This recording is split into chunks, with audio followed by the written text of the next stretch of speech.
তোমরা অনেকেই জানো আমি আমার দাদুর বাড়িতে গিয়েছিলাম, আর দাদুর বাড়িতে আমার মামা মাসিরা অনেক কিছু আমাদেরকে দিয়েছে, তাই ভাবলাম সেগুলোই তোমাদের সাথে শেয়ার করি। সবগুলো বলতে পারো জামা কাপড়ই দিয়েছে। চলো প্রথমে মেয়ের জামাগুলো থেকে শুরু করি।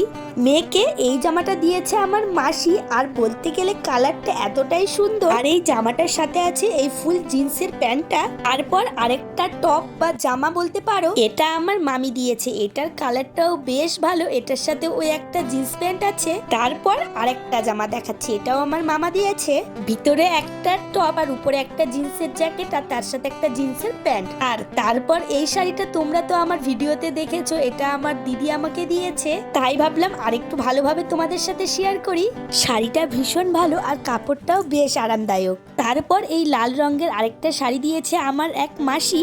পুরো শাড়িটা একই রকম আর আঁচলটাতে একটু পুঁথির কাজ করা আছে। এই শাড়িটা আমাকে বেশ ভালো লেগেছে। তারপর আমি একটা বাড়িতে পরার জুতো নিয়েছি। আর তোমরা কমেন্টে জানাও তোমাদের কোনটা সব থেকে বেশি ভালো লাগলো। আমার তো সবগুলোই ভীষণ ভালো লেগেছে।